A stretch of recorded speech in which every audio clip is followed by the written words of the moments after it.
Seguimos con más de Proeconomía y Finanzas y lo que adelantábamos, ya estamos con el ministro de Hacienda, el señor Óscar Llamosas, para hablar del proyecto del presupuesto de gasto de la Nación. Uno de los temas más importantes que son tratados a lo largo del año por los temas y por supuesto por todo lo que significa también. Señor ministro, ¿cómo está? Muy bien, en primer lugar, un saludo para vos, para toda la audiencia, un gusto, como siempre, estar en el programa. Ante todo, nosotros agradecidos por su presencia, sabemos de que están trabajando de manera paralela con todas estas exigencias, podemos decir, que se dan en medio de un contexto bastante complejo y para que la ciudadanía en general pueda interpretar cómo estamos hoy día en lo que hace esta presentación del presupuesto, porque sabemos que esto fue presentado ante el Congreso, y también para que podamos nosotros dar seguimiento a los temas que se consideran fundamentales que fueron presentados en este proyecto de presupuesto. Sí, como bien mencionaste, hace unas semanas el Poder Ejecutivo presentó ante el Congreso Nacional el anteproyecto de presupuesto para el año que viene. Como mencionaste, la ley de presupuesto creo que es una de las leyes económicas más importantes del país, así que es sumamente relevante que esta ley pueda salir de manera equilibrada, de manera razonable, de modo que acompañe este proceso de recuperación económica, ¿verdad? No hay que olvidar que estamos aún en un escenario sumamente complejo, tratando de salir de la pandemia, un efecto climático que tuvimos nuevamente este año, la guerra que todavía no se resuelve y el impacto que está teniendo en los precios. Así que el anteproyecto se construyó en este escenario complicado, así que es sumamente importante que pueda ser discutido, tratado y aprobado en línea con lo que planteó el Poder Ejecutivo, que se basa obviamente en algunos parámetros en materia de recaudaciones, en materia de endeudamiento, que creemos que es relevante que puedan ser sostenidos en el 2023, que tiene también la particularidad que va a ser un año de transición de gobierno, así que doblemente importante que este presupuesto sea lo más equilibrado posible, ¿verdad? Mencionaba algunos de los puntos y quisiera agregar también a esto, pandemia, estamos en este proceso de transición. Dentro de lo que es la dinámica de nuestra economía tiene un peso muy significativo la producción en nuestro país. Hablamos de la sequía, es decir, pandemia, sequía y año electoral.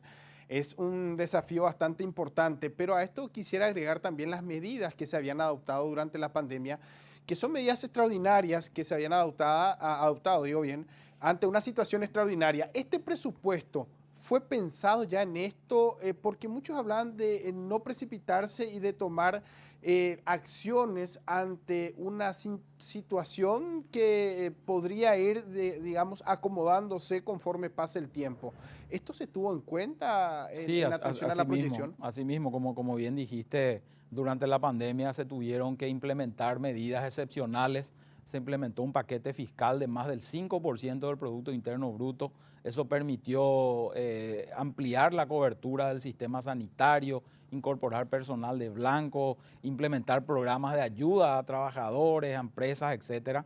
Pero obviamente eso también hizo que los niveles del déficit fiscal sobrepasen lo razonable y lo que está establecido en nuestra ley de responsabilidad fiscal. Y ya desde el año pasado estamos en un proceso de convergencia fiscal, de volver nuevamente a niveles de déficit acorde a nuestra ley de responsabilidad fiscal, pero entendiendo que esto tiene que darse de manera gradual. Es así que el año pasado cerramos con un déficit 60% inferior al del año 2020, pudimos cerrar en 3,7%, para este año tenemos autorización del 3% y para el año que viene planteamos un 2,3%, entendiendo que aún hay sectores, aún hay personas que les cuesta recuperarse por lo ocurrido en la pandemia, y ni qué decir con estos efectos que vamos sufriendo, estos choques que se van dando en estos años también, lo de la sequía, lo de la guerra que está afectando a un grupo de la población. Así que para el año que viene se plantean seguir con algunas medidas excepcionales, asistencia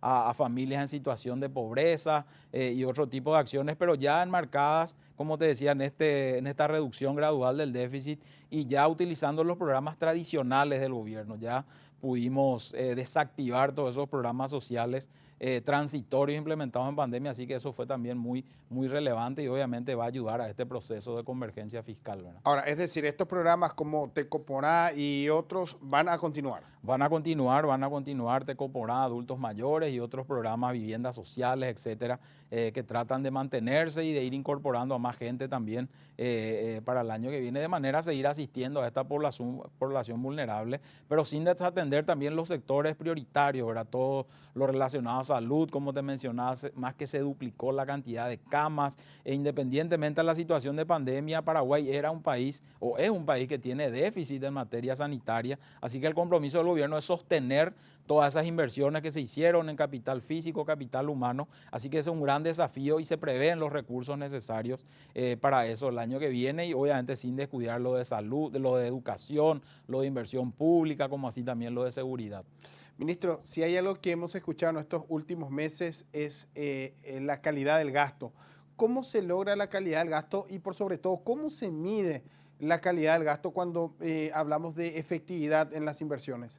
Bueno, la calidad del gasto es algo muy complejo, ¿verdad? Mucho se le cuestiona al Ejecutivo o al Ministerio de Hacienda llevar adelante acciones que busquen eso, pero finalmente la calidad del gasto depende de cada administrador, ¿verdad? Ya sea del Poder Ejecutivo, como así también de los demás poderes, hacer el uso más eficiente de los recursos que están disponibles. Pero en paralelo a esto, el Ministerio de Hacienda viene llevando adelante una serie de acciones que buscan racionalizar el gasto y obviamente enfocar los recursos hacia los sectores prioritarios. Desde la pandemia se implementaron una serie de restricciones en cuanto a contrataciones de nuevo personal, nombramientos, compra de vehículos, etcétera. Eso se mantiene también en el presupuesto del año que viene. Pero si queremos lograr reformas mucho más profundas o cambios mucho más profundos, es necesario avanzar con las reformas que se plantean también desde el Ejecutivo, ¿verdad? Nosotros hemos presentado en el año 2021 leyes relacionadas al sistema de compras públicas, también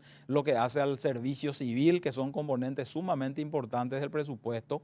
La ley de compras tuvo una dinámica importante, ya tiene media sanción de ambas cámaras y esperemos ya que en las próximas semanas se pueda definir ya cuál de las versiones de diputados o senadores es la que finalmente queda aprobada, de manera que podamos implementar ya acciones y generar un sistema de compras mucho más eficiente, más transparente, con lo cual también apuntamos a la mejora o a la calidad del gasto público y esperemos que las otras leyes que te mencionaba también puedan ser discutidas y aprobadas cuanto antes y realmente ahí generar esos cambios que tanto demanda la ciudadanía.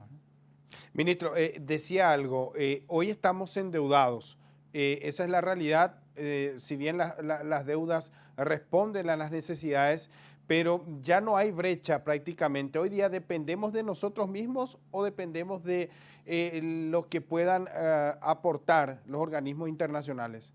No, el endeudamiento público siempre es un componente importante de los presupuestos, principalmente cuando están direccionados a proyectos de inversión, ¿verdad? Nosotros, si bien tuvimos un salto en los niveles de endeudamiento por la pandemia, hoy estamos en niveles del 35% del Producto Interno Bruto. Aún así, Paraguay sigue siendo el país de la región que tiene los menores niveles de endeudamiento público. No obstante, nosotros tenemos que ser prudentes y obviamente volver a esa senda de unas finanzas públicas mucho más saludables y eso implica también mantener ciertos niveles de endeudamiento razonables y principalmente enfocar hacia inversión pública que el día de mañana puede generar un mayor crecimiento y eso nuevamente genera un retorno en materia de impuestos que permiten finalmente pagar otra vez esas deudas, ¿verdad? Así que ese es el compromiso del fisco y del gobierno de mantener los niveles de endeudamiento, niveles razonables y seguir apostando a la inversión pública generadora de empleo,